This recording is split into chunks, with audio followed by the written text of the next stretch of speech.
আসসালামু আলাইকুম প্রিয় সরকারি চাকরি প্রার্থী ভাই বোনেরা। আজকে একটা নতুন সরকারি চাকরি সার্কুলার নিয়ে আসলাম। আর আজকে এটি হলো গণপ্রজাতন্ত্রী বাংলাদেশ সরকার জনপ্রশাসন মন্ত্রণালয় সরকারি কর্মচারী হাসপাতাল। ঠিক আছে, তো আবেদন শুরু করবে শেষ করে বিস্তারিত আলোচনা করব, তাই অবশ্যই ভিডিওটি শেষ পর্যন্ত দেখার অনুরোধ রইল। তো বন্ধুরা, আমি কিন্তু আমার চ্যানেলে নিয়মিত সরকারি চাকরির সার্কুলার দিয়ে থাকি, তাই অবশ্যই আপনারা সাবস্ক্রাইব করে রাখতে পারেন। আরেকটা তথ্য আপনাদেরকে দিয়ে রাখি, সামনে প্রচুর পরিমাণে কিন্তু সার্কুলার আসতে চলেছে, তাই অবশ্যই আমার চ্যানেল সাবস্ক্রাইব করে রাখুন যাতে করে সার্কুলার দেওয়ার সাথে সাথে আপনি জানতে পারেন। তো যাই হোক, সরকারি কর্মচারী হাসপাতালের রাজস্ব খাতভুক্ত নিম্নোক্ত পদসমূহে অস্থায়ীভাবে সরাসরি নিয়োগের লক্ষ্যে। আরেকটা কথা বলে রাখি, এখানে অস্থায়ী দিয়েছে, তার কারণ হচ্ছে সকল সরকারি চাকরি প্রথমে অস্থায়ী থাকে, পরে এটাকে স্থায়ী করা হয়। ওকে, যাই হোক, তো এটা নিয়ে ঘাবড়ানোর কিছু নাই। নিম্নে উল্লেখিত পদের পাশে বর্ণিত শর্তে বাংলাদেশ নাগরিকদের নিকট থেকে অনলাইনে দরখাস্ত আহ্বান করা যাচ্ছে। 1 নম্বর অ্যানেস্থেটিস্ট, 2 জনকে নেবে। অনূর্ধ্ব 32 বছর, 18 থেকে 32 বছর বয়স, কোনো শিক্ষিত প্রতিষ্ঠানতে diploma in nursing degree, Bangladesh nursing council কর্তৃক নিবন্ধিত, কম্পিউটার MS অফিসে করিবার দক্ষতা। 2 নম্বর অডিওলজিস্ট, অনূর্ধ্ব 32 বছর, কোনো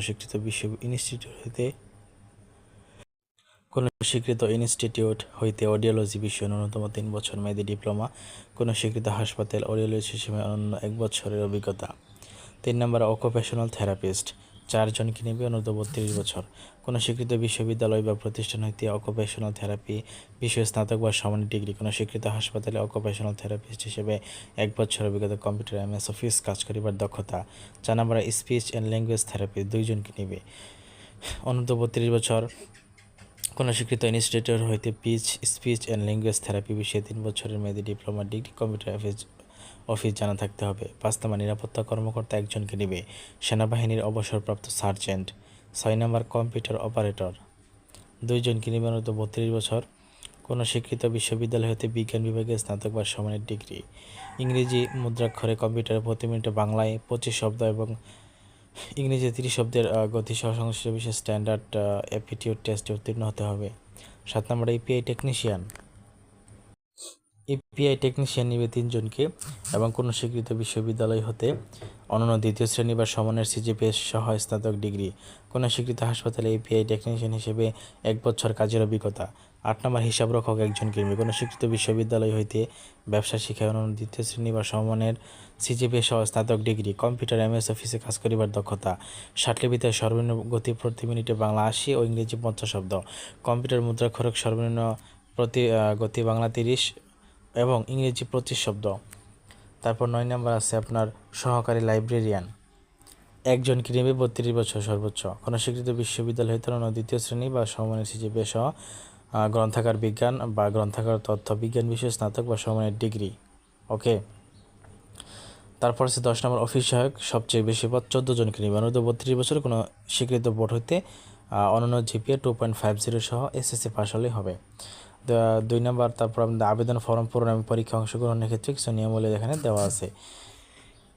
1 জুন 2026 তারিখে প্রার্থীর বয়সসীমা বিজ্ঞপ্তির 4 নং কলামের বর্ণনা অনুযায়ী হতে হবে। বয়সের প্রমাণের ক্ষেত্রে এফিডেভিট গ্রহণযোগ্য নয়। তো এখানে আবিজাবি কিছু দেওয়া আছে, আপনারা এগুলো পড়ে নেবেন। অনলাইনে আবেদন পূরণ সংক্রান্ত শর্তাবলী, আপনাকে এই ওয়েবসাইটে ঢুকে কিন্তু আপনাকে আবেদনটা সারতে হবে। ওকে, আবেদনটা কিন্তু আপনাকে সারতে হবে। আর আবেদন শুরু হচ্ছে 18 তারিখ 6 মাস 2026, অর্থাৎ 18ই জুন, এবং শেষ হবে 14ই জুলাই মঙ্গলবার, ঠিক বিকাল 4টার সময় শেষ হবে। ঠিক আছে, তো শুরু হচ্ছে 18ই জুন এবং শেষ হবে 14 জুলাই। তো এইভাবে আর কি। আর আবেদন কীভাবে করতে, ছবি স্বাক্ষর দিয়ে, এটা অনেকে জানেন, না জানলে এখানে সব কিছু লেখা আছে এবং আপনারা জেনে নিতে পারেন। তো যাই হোক,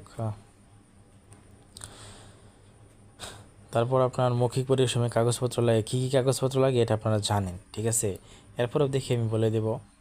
আর কোনটাতে কত টাকা, হ্যাঁ, তাইলে আপনাকে 1 থেকে 5 নংয়ের জন্য 168 টাকা এবং 6 থেকে 9 নংয়ের জন্য 112 টাকা, আর বাকি পদগুলোর জন্য 56 টাকা লাগবে।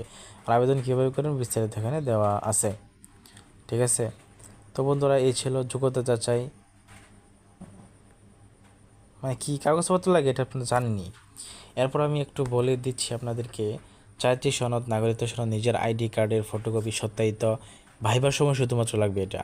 তারপর আপনার আর কি লাগে, মা বাবার ID কার্ডের ফটোকপি সত্যায়িত নিয়ে যাবেন, সমস্যা নেই, নিয়ে গেলে তো সমস্যা নেই। তো এটাই আজকের আবেদন মানে সার্কুলারটা ছিল। খুব দ্রুতই আরও নিয়োগ চলছে, আরও নিয়োগ অনেক চলছে। আমি কিন্তু রেগুলার আনবো ভিডিও, তাই অবশ্যই সাবস্ক্রাইব করে সঙ্গে থাকবেন। ধন্যবাদ।